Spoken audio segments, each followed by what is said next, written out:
Hi, Erik. Thanks for being with us today. How are you doing? You all right? All right, great. Good talking to you. The first question, as always, what's your background? What did you do before and what you're doing right now? So that's a long history.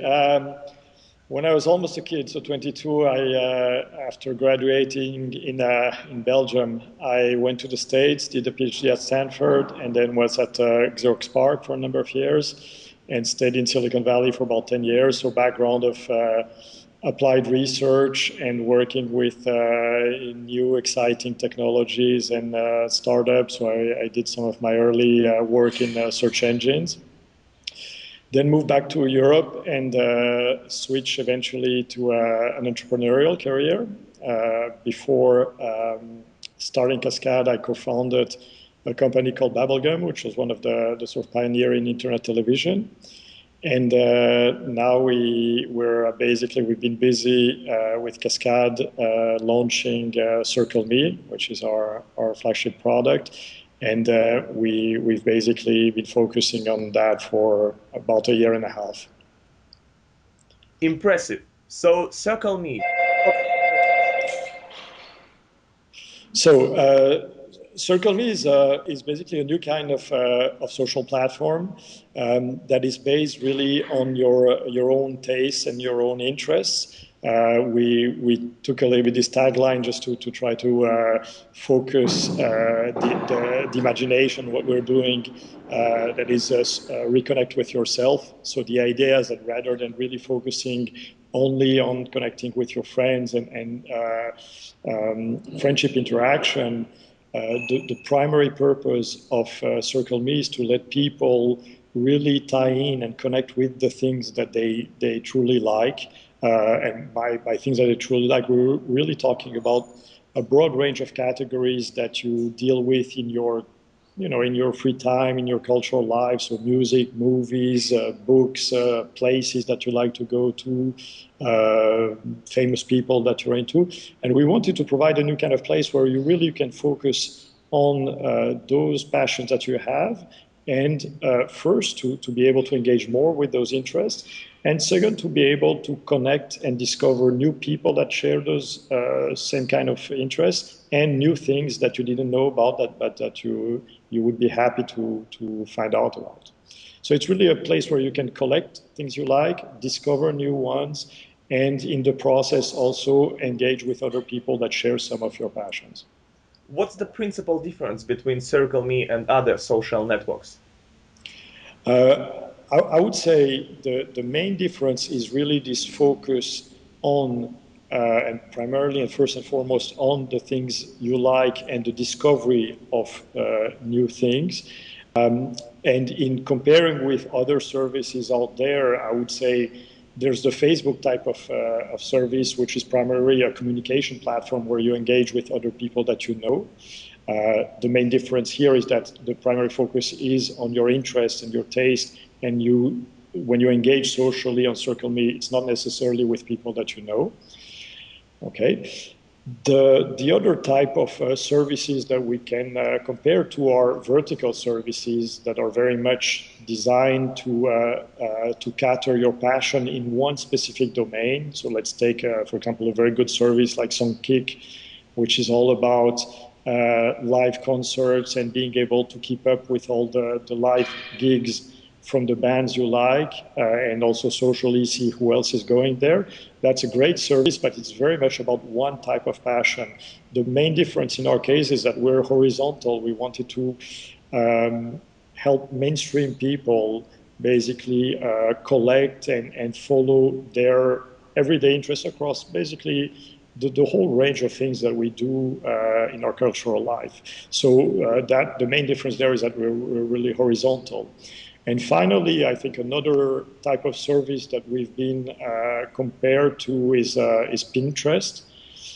And the main difference there, I would say, is that Pinterest is about collecting pictures that you find pretty and putting them in nice collections, thematic collections. And so it creates a great browsing experience. I think they've really hit on the nail of the new social magazine where you can flip through this beautiful lifestyle magazine.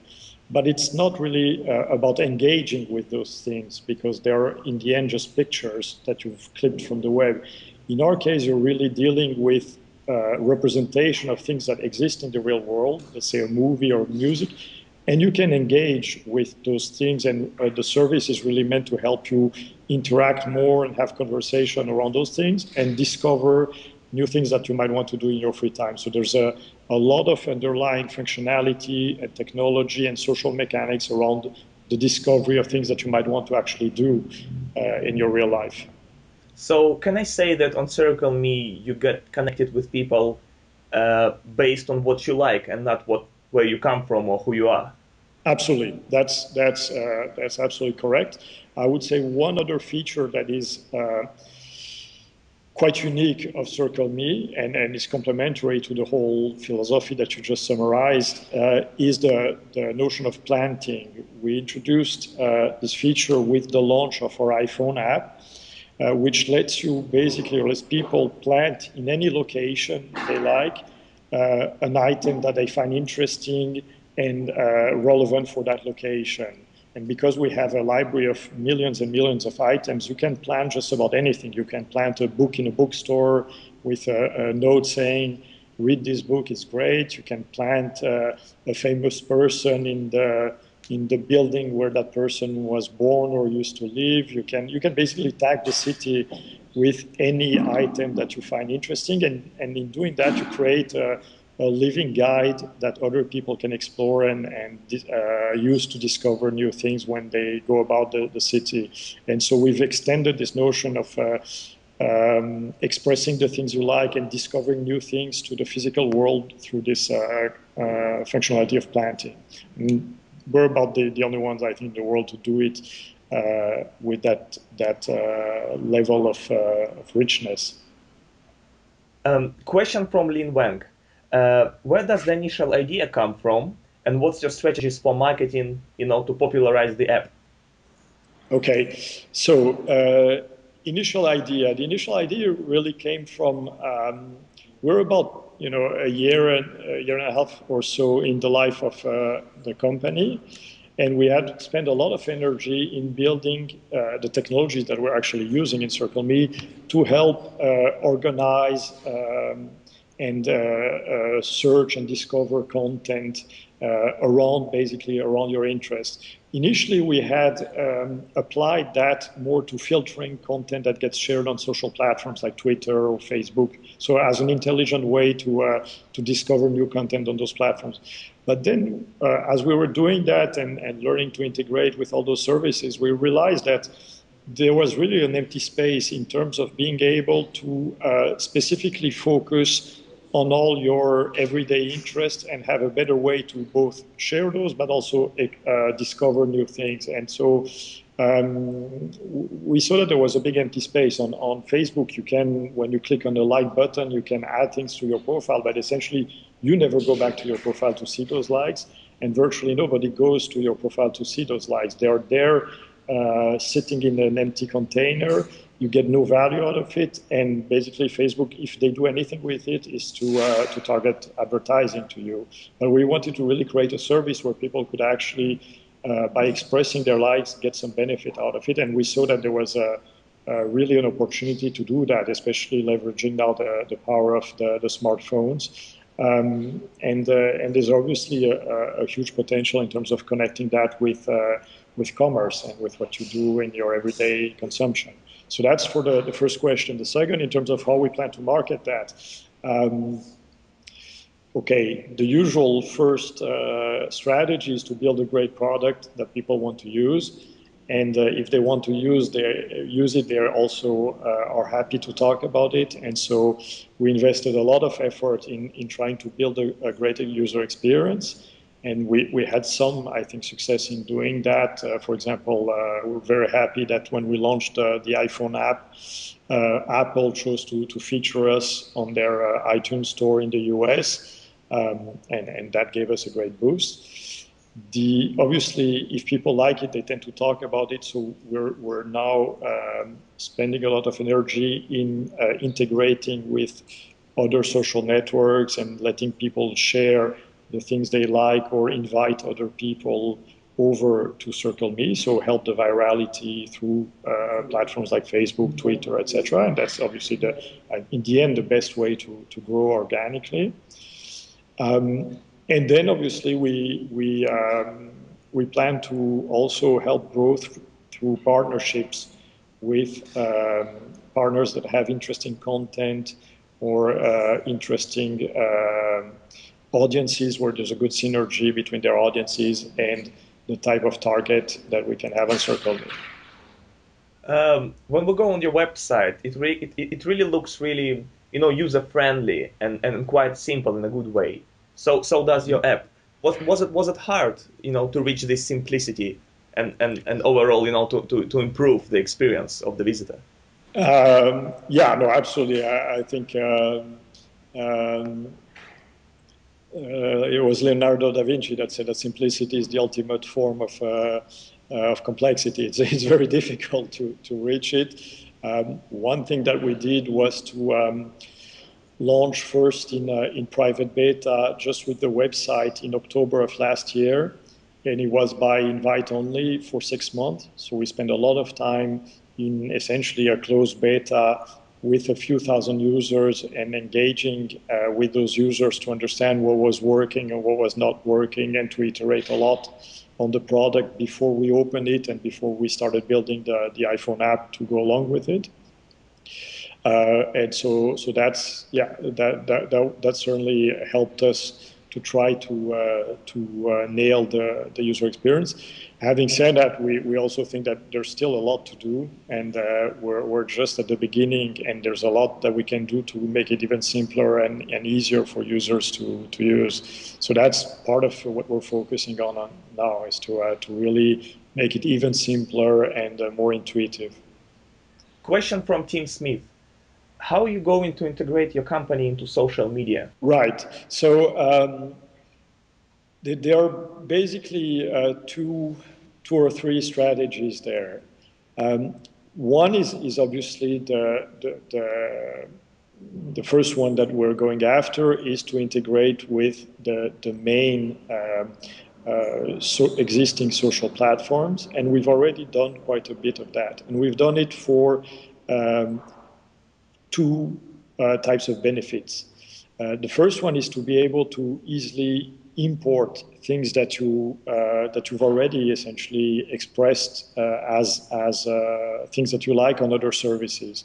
So obviously we don't expect that people are going to stop using all the other social media and come on CircleMe and only dare express what they like. They basically explicitly or implicitly are capturing the things that they find cool and interesting on Foursquare, on Goodreads, on Last.fm, on Facebook. And so we thought, obviously, why not help them collect all those things and sort them, filter them, just capture the things that they really like in one place. And so we integrate with social media through APIs, making it easy for people to import and organize the things that they've already captured on a lot of other services, where they go to do the things that they do on those services, to check in or to share things with other people, depending on the type of service. And so that's one integration. The other is that we've already done is to make it easy, obviously, for you to find the people that you know or that you want to connect with on CircleMe based on your contacts and on your lists of friends and followed on other services. So in that respect, we've also integrated with Google, the Google Plus and Gmail contacts, with Facebook, with Twitter, etc.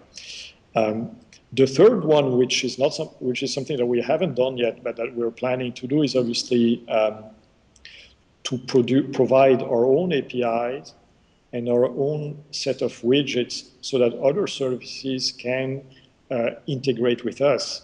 And so vice versa, they can basically, obviously, through the user's authorization, provide services that are built on the data and the activity that takes place in CircleMe, and also embed on, a user could embed on their own site a little widget with a specific collection of their likes or things that they've recently added or things that they plan to do.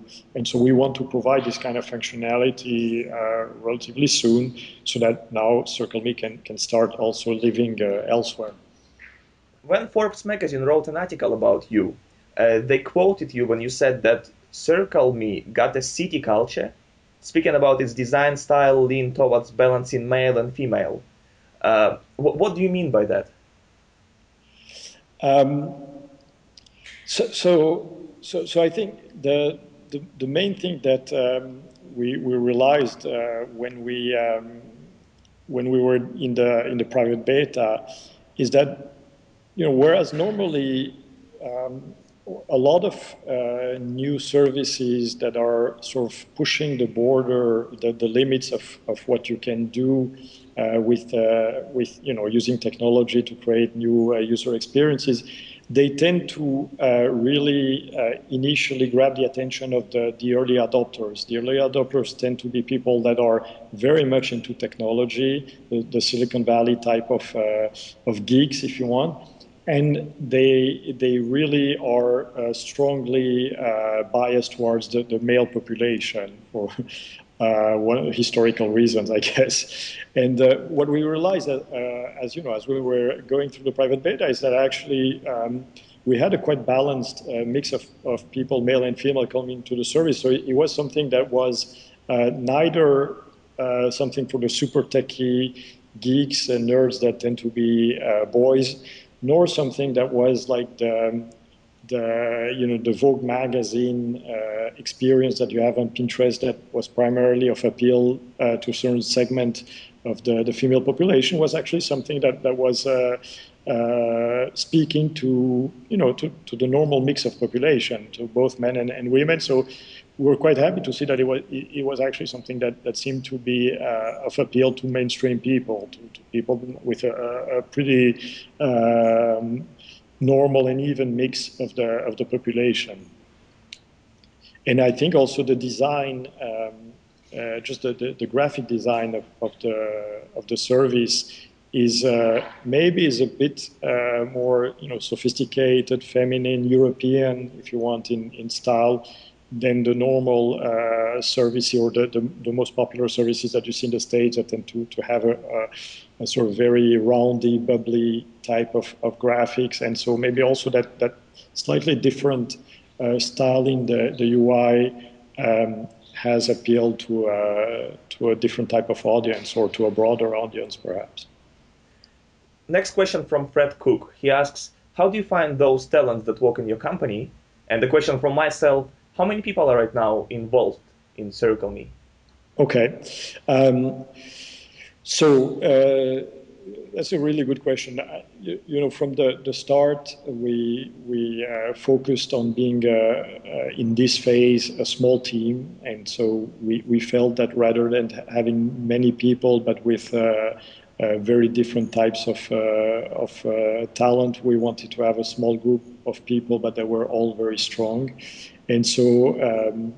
The first thing was to really pay a lot of attention in the people involved. So fortunately, both myself and my partner Giuseppe Antonio, who's an ex-Google, we've been around for a while, so we had a good network of people that we've met in previous experiences, and so we built a small team of people that are very good. The initial group of people were obviously coming from engineering, and people are very good at developing and building applications. And as we were focusing initially mostly on the back end side of things, and then as we moved our attention and started being driven completely from the user side, we really extended that to user experience and product skills, and trying to tap into those skills, and also in online community management, and so we've extended in that direction, which is much more user centric. In terms of how many we are, we're about 10 people now in the company. There's a core group of developers. Then there's Giuseppe, Antonio, and myself.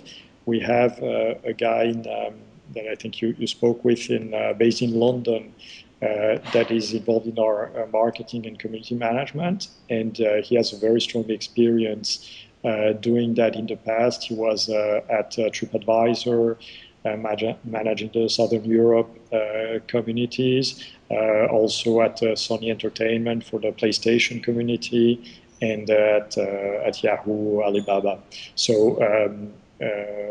that's about the mix. Then we have a couple of people that are involved in the online content management, so curating the items that we have on CircleMe, making sure that their description, the images are right, and also providing some interesting featured items or stories attached to those items, just to make to give suggestions to people, things that are currently in the news or relevant. Um, you have quite impressive academic background. What's the role of university in the career of entrepreneur? Um, I guess that there are, you know, there are two types of entrepreneurs that I've come across in this space. Um, there are the ones that finish universities and the ones that don't finish university. And usually the ones that don't finish university end up being more successful than the ones that do. But that's for the few exceptional cases. So obviously we know about Bill Gates, about Steve Jobs, and that went to university, dropped out, and made these huge companies. There are a little bit the exceptions because that usually happens at very particular historical times when there's a great disruption of technology, and in their case it was just the beginning of the personal computer, and so they obviously saw that there was that possibility and focused on that. But still, having said that, Bill Gates dropped out of Harvard, so still went to a great university. So I think the role of university is it's like the internet, but in small. It's a small incubator of ideas.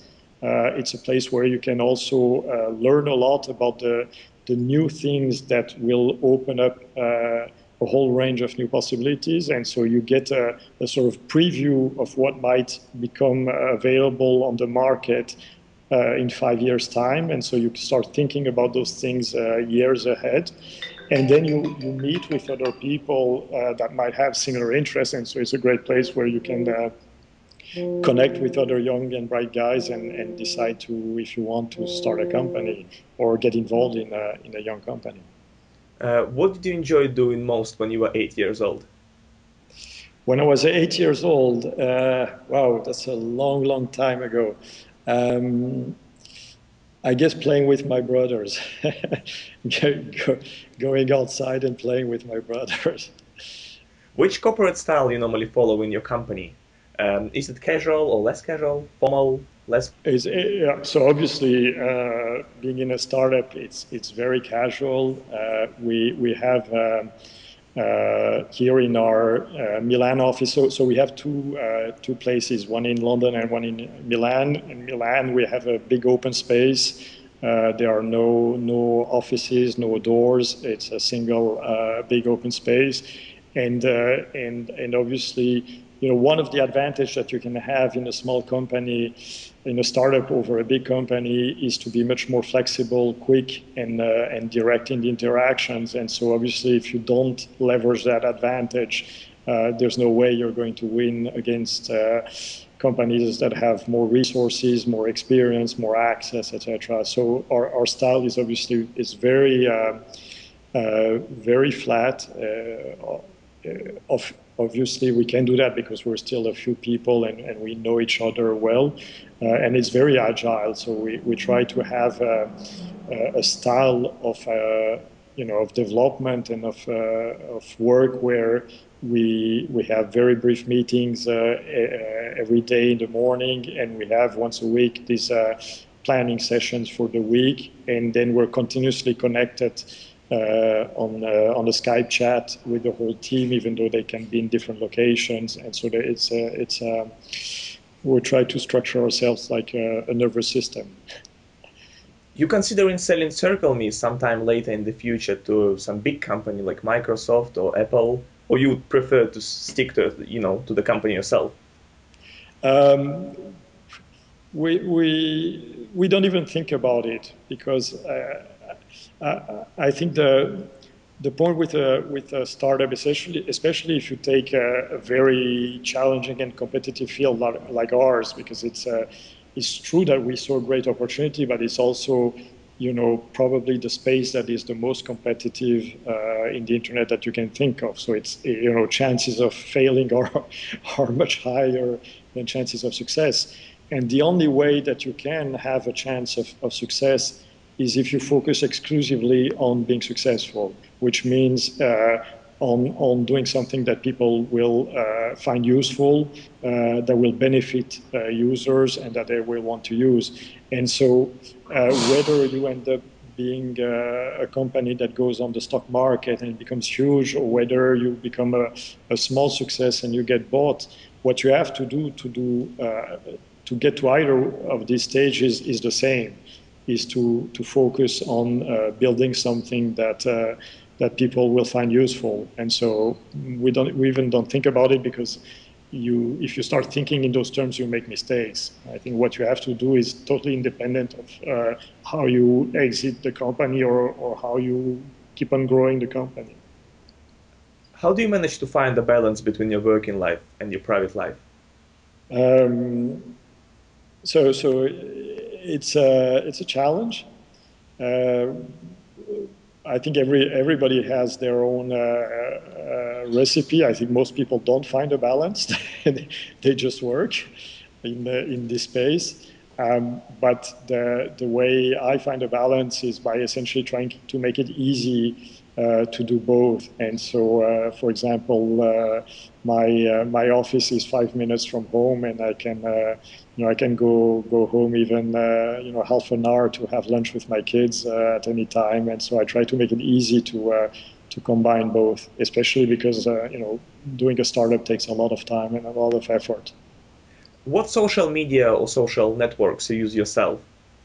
The one I use the most is certainly Twitter. I find it obviously extremely useful to keep up with what is happening in terms of news, and to be able to also share news that I find interesting, or some messages that I want to get across. So that's the one in absolute that I use the most. I use others less frequently. Facebook very little, in the sense that I, I have just, by the work I do, I have so many social interactions that I don't really need to have those on Facebook. Although it's a good way, having lived in many different countries, it's also a good and effective way to keep up with people that I've lost track of, that are maybe in the States, or in Belgium, or in the UK. So I would say yes, a little bit that primarily. Then obviously, out of interest, I try all of the social networks that I can get my hand off, but that I really use and take a great benefit, I would say the most is Twitter, and then obviously all the blogging services. There are many people who watch and read us, and they like to start their own business, but sort of hesitating for some reason. Would you give any advice for them? Yeah, well, I think so. Two things. One is, if you're just attracted by the type of life and lifestyle and activity of a startup, trying to work on something innovative and do something new, but you're not really sure how to do it, I think the best thing to do is to try to get into a startup, and work in an existing startup so that you get a real hands-on experience of what a startup is, the ups and downs, and all the challenges and you know, also joys of doing a startup. And then you can leverage that experience to do your own startup if you have a great idea and you feel like doing one. But I think the first thing to do is to get into a startup if you're young and you don't know exactly what startup you would do yourself. If you have a great idea and you want to really bring it to market yourself, I think the best advice is to build something tangible, you know, a prototype, even if it's a mock-up of the idea, but something that makes it concrete, that people can look at it, even if it's on paper, and get a sense of what you want to do. And that helps you also clarify your ideas, and then to try to engage with people that you know or that you trust or that you think have experience to get a first quick filter of you know how not just how interesting it might be, but you know, if there are other things similar that you might not know about it, and get a sense of, you know, is it really new, and talk to potential users and get a sense of whether they would like it. But in the end, if you really believe in it and you're passionate about it, just go and do it. Once the first initial step is over and your idea is, is valid, what's the best way to raise money? Um, so so I think very early on, the best way is obviously to produce something tangible that makes it easy for people to get it immediately, to get what you want to do. Um, and then with that, to try to get a little bit of, get it in front of people that might be interested to invest in it. So if you're talking about a very early seed stage, I think there are a lot of good, you know, events and conferences and seed camp type of events where you can try to get to show and pitch your project, and that might be a way to get some funding. Otherwise, there are now more and more angel lists online and services where you can put your project and tap into a broad range of angels that might be interested. Otherwise, just find a rich uncle that might want to give you 20,000 euros to get started. That's a good advice. To conclude the program, we'll ask you a set of table tennis questions, where it's a simple question with simple answers, and you'll have to pick up one. Okay. Steve Jobs or Bill Gates? Uh, Steve Jobs, iPhone, BlackBerry, or HTC? iPhone, Tea or coffee? tea, Going to a party or staying home? uh, by now staying at home, BMW or Mercedes? Mercedes, Fruits and vegetables or fast food? fruits and vegetables. What came first, egg or chicken? Uh, obviously, the egg. Being married or not being married? Um, I have to answer being married. God believer or atheist? Total atheist. So, Erik Lumer, especially for In2up.